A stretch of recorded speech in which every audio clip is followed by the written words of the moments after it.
छोटी कहानी बड़ी सीख। एक बार की बात है, एक छोटे से गांव में सूरज नाम का एक नौजवान लड़का रहता था।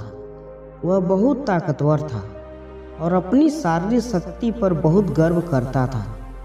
गांव में कोई भी उसकी ताकत के सामने टिक नहीं सकता था, लेकिन इसी वजह से वह घमंडी भी हो गया था और दूसरों को कमज़ोर समझने लगा था।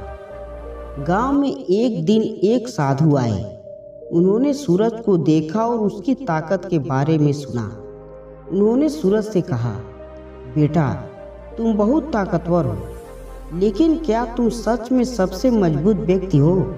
सूरज ने हंसकर कहा, गांव में कोई भी मुझसे ताकत में जीत नहीं सकता, मैं ही सबसे शक्तिशाली हूँ। साधु मुस्कुराए और बोले, अगर तुम इतना ताकतवर हो तो यह पत्थर उठाकर पहाड़ी के उस पार ले जाओ। अगर तुमने यह कर लिया तो मैं मान लूँगा कि तुम सबसे मजबूत हो। सूरज ने बड़े आत्मविश्वास से पत्थर उठाने की कोशिश की। उसने पूरा जोर लगाया, लेकिन पत्थर अपनी जगह से हिला तक नहीं। उसने फिर से कोशिश की, लेकिन नाकाम रहा। धीरे धीरे उसका आत्मविश्वास डगमगाने लगा। वह थक हार कर बैठ गया और बोला, यह असंभव है, कोई भी इसे नहीं उठा सकता। साधु ने मुस्कुराते हुए कहा, क्या तुमने अपनी पूरी ताकत लगा ली?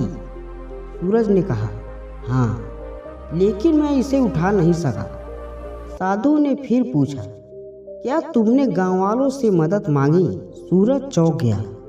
उसने सोचा, मैंने सिर्फ अपनी ताकत पर भरोसा किया, लेकिन कभी मदद मांगने के बारे में नहीं सोचा।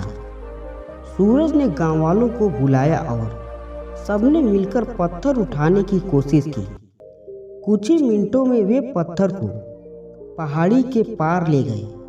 साधु ने मुस्कुराकर कहा, बेटा, असली ताकत अकेले होने में नहीं, बल्कि एकता और समझदारी में है।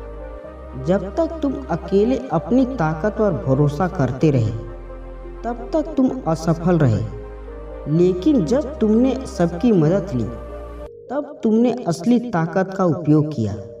सूरज को अपनी गलती समझ में आ गई। उसने अहंकार छोड़ दिया और सच्ची ताकत का महत्व सीखा। कहानी की सीख, अकेली ताकत से ज़्यादा मूल्यवान है एकता और सहयोग। बुद्धिमानी और समझदारी से किया गया काम ज़्यादा प्रभावी होता है। अहंकार हमेशा हार का कारण बनता है। मदद मांगना कमजोरी नहीं, बल्कि समझदारी की निशानी है। असली ताकत अकेले जीतने में नहीं, बल्कि मिलकर आगे बढ़ने में होती है। दोस्तों, कहानी आपको कैसी लगी कमेंट में ज़रूर बताइए। साथ ही वीडियो को लाइक और चैनल को सब्सक्राइब जरूर करें। वीडियो पूरा देखने के लिए धन्यवाद।